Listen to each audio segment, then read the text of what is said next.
Hello बच्चों। बच्चों आज हम करने वाले हैं एक्सरसाइज 1.3 का question number 1।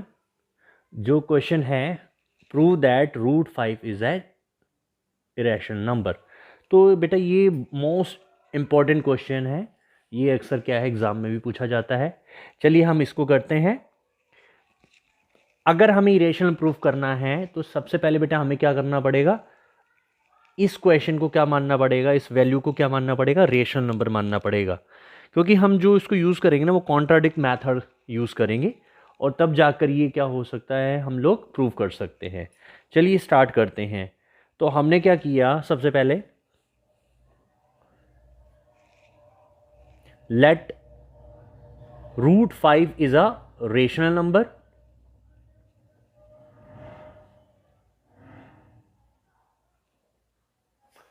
where A and B are co-prime and B not equal to 0।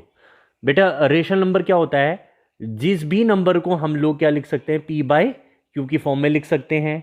और वहां कंडीशन क्या होती है, Q नॉट इक्वल टू 0 होना चाहिए। ओके बेटे, तो यहां पर हमने क्या मान लिया, रूट 5 को एक रेशनल नंबर मान लिया जहां पर A और B क्या होंगे, को प्राइम होंगे और B नॉट इक्वल टू 0 होगा। अब बेटा बात आती है कि को प्राइम क्या होता है। देखिए बेटा, जो को प्राइम होता है इसका मतलब क्या होता है, लेट सपोज मैंने क्या ले लिया, 2 3 5 7, तो ये सारे ही क्या होंगे, आपस में को प्राइम होंगे। इसका मतलब क्या है, इन दोनों के या इन चारों के क्या फर्दर हम लोग क्या है, क्या नहीं कर सकते, मल्टीपल आई मीन टू से कि इनके बीच में जो कॉमन फैक्टर होगा वो 1 होगा और 1 के अलावा कोई और कॉमन फैक्टर नहीं होगा। उसको ही हम क्या बोलते हैं, को प्राइम बोलते हैं। तो चलिए हमने क्या कर लिया है, रूट 5 को एक रेशनल नंबर मान लिया है वेयर ए और बी क्या होंगे, को प्राइम होंगे और बी नॉट इक्वल टू 0। तो इसका मतलब क्या है, जब रूट 5 एक रेशनल नंबर है तो हम रूट 5 को क्या लिख सकते हैं, ए बाई बी में लिख सकते हैं, ए बाई बी की फॉर्म में लिख लिया। अब हम इसको क्रॉस मल्टीप्लाई कर लेते हैं तो ये क्या आ जाएगा हमारा, ए इक्वल टू रूट 5 बी लिख सकते हैं हम लोग। ठीक है, सिंस यहां पर क्या है बेटे, रूट वाली वैल्यू है तो हमें क्या करना पड़ेगा, इसका स्क्वायर करना पड़ेगा दोनों साइड। तो आप क्या करोगे, स्क्वायरिंग ऑन बोथ साइड्स। ठीक है बेटे, स्क्वायरिंग करने के बाद ये क्या हो जाएगा, ए स्क्वायर इक्वल टू क्या हो जाएगा, 5b² हो जाएगा। अब कुछ बच्चों को ये पता नहीं चलेगा कि भाई रूट 5 है, उसका स्क्वायर करके क्या है 5 आ जाता है। चलिए इसको भी मैं आपको एक्सप्लेन कर देता हूँ। भाई रूट 5 का मतलब क्या होता है, रूट 5 का मतलब होता है 5 की पावर 1/2। जब हमने इसका स्क्वायर किया तो मल्टीप्लाई में क्या हो जाएगा, 2 हो जाएगा और ये आपस में कट जाएगा तो क्या बचेगा, 5। एक तो ये तरीका है, दूसरा क्या है कि भाई जब रूट 5 का हम स्क्वायर करेंगे लाइक, तो इसको हम क्या लिख सकते हैं, 2 टाइम्स रूट 5 मल्टीप्लाई रूट 5 लिख सकते हैं। जब हम लोग क्या करते हैं, आपस में इसको मल्टीप्लाई करेंगे तो रूट कैंसिल हो जाएगा और केवल 5 बचेगा। किस केस में, जब वैल्यू क्या हो, सेम हो। ठीक है बेटे, तो इस तरीके से भी समझ सकते हो आप, इस तरीके से भी समझ सकते हो। तो इसको क्या मान लिया हमने, 1 मान लिया। अब यहां हम क्लियरली देख सकते हैं कि जो ए स्क्वायर है, तो ए स्क्वायर क्या है भाई, ए स्क्वायर बराबर आ रहा है 5b² आ रहा है। तो देखिए बेटे, जब ए स्क्वायर बराबर 5b² आ गया है तो यहां से हम क्या कह सकते हैं, सो फ्रॉम हेयर हम देख सकते हैं कि A square is divisible by 5, divisible by 5। तो यहां से क्या हो गया, ए स्क्वायर क्या है, डिविजिबल है 5। अगर ए स्क्वायर डिविजिबल है बाई 5 है तो देयर फोर क्या होगा, ए इज ऑल्सो डिविजिबल होगा बाई 5। ठीक है बेटे, क्यों होगा भाई, एक थ्योरम है आपकी एनसीईआरटी की बुक में, थ्योरम 1.3, तो आप उसको भी लिख सकते हो यहां पर। ठीक है, उसमें यही बताया गया है कि अगर कोई पी या प्राइम नंबर हो, अगर पी को डिवाइड करता है, अगर पी क्या करता है, ए स्क्वायर को डिवाइड करता है तो पी ऑल्सो डिवाइड करेगा ए को। तो सेम चीज हमने यहां अप्लाई किया है। तो ए स्क्वायर को क्या दिखा दिया भाई, डिविजिबल दिखा दिया है 5, तो इसीलिए क्या होगा, ए भी डिविजिबल होगा बाय 5। जब ये ए डिविजिबल हो 5 तो हम क्या लिख सकते हैं, देयरफॉर हम क्या लिख सकते हैं, ए बराबर क्या लिख सकते हैं 5c लिख सकते हैं, जहां पर क्या होगा, where c is any integer, जहां पर c क्या होगा, कोई भी इंटीजर हो सकता है। ठीक है बेटे, इसका मतलब क्या हो गया कि भाई जो a की वैल्यू निकलेगी वो क्या निकलेगी भाई, 5 के फैक्टर्स में ही निकलेगी। जैसे लेट सपोज ये क्या है 5c, तो हम c के प्लेस पर कुछ भी रख सकते हैं, लाइक हमने लिखा 1 तो ये आ जाएगा 5। मान लीजिए c की वैल्यू मैं 2 लेता हूं तो ये क्या हो जाएगा 10 हो जाएगा। यानी कि जितने भी नंबर आएंगे वो सभी क्या आएंगे, ऐसे आएंगे जो 5 से डिवाइड हो सकते हैं।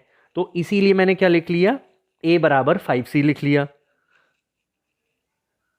देखिए बेटे, अब हम क्या करेंगे, जब हमने क्या किया, a बराबर 5c मान लिया है और जहां पर c कोई इंटीजर है तो हम इसको क्या कर सकते हैं, इक्वेशन 1 में पुट कर सकते हैं। तो हम इसमें लिख सकते हैं पुटिंग इट इन इक्वेशन 1।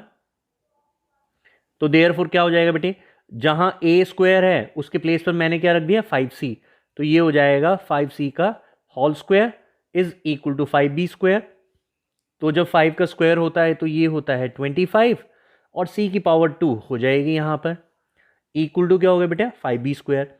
देखिए आप क्या कर सकते हो, या तो b स्क्वायर के साथ में 5 है तो इसको यहाँ डिवाइड में ले जा सकते हो, या डायरेक्ट कट भी कर सकते हो एज यू विश। तो 5 5 जा क्या होता है 25 होता है, तो हम इसको क्या लिख सकते हैं बेटे, 5 स्क्वायर बराबर b स्क्वायर लिख सकते हैं। फर्दर हम इसको क्या लिख सकते हैं, b स्क्वायर बराबर 5c स्क्वायर लिख दिया हमने। तो बेटा इसका मतलब क्या हुआ, ये वही वाली कंडीशन आ गई जो ऊपर थी हमारी। तो हम यहां क्या लिख सकते हैं, फ्रॉम हेयर, यहां से हम क्या लिख सकते हैं कि भाई जो b स्क्वायर है वो क्या हो गया भाई, डिविजिबल हो गया है बाय 5। जब b स्क्वायर डिविजिबल है तो देयरफॉर क्या होगा, b is also divisible, b is also divisible by 5। आई बेटे समझ में। तो जब यहां पर क्या हो गया बेटा, a का भी डिविजिबल 5 है और b का भी डिविजिबल 5 है, तो जो हमारी अजम्पशन है वो क्या हो गई है, रॉन्ग प्रूफ हो गई है। क्योंकि हमने क्या माना था कि a और b को क्या माना था, को प्राइम माना था, लेकिन यहां पर 1 के अलावा क्या है 5 भी एक फैक्टर हो गया है। तो आप इसको क्लियरली लिख सकते हो।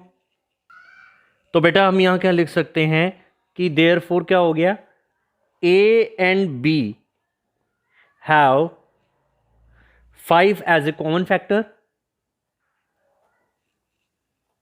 ठीक है बेटे, यहां पर 5 क्या आ गया, एज ए कॉमन फैक्टर आ गया है। और जो हमने अजम्पशन की थी कि भाई a और b को प्राइम है, वो क्या हो गया हमारा, रॉन्ग हो गया। तो आप इस तरीके से क्या लिख सकते हो वो इसको कि भाई therefore our assumption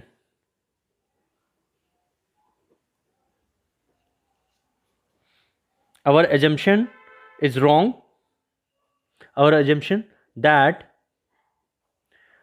a and b are co-prime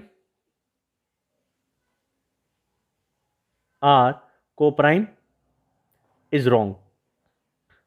आई बात समझ में।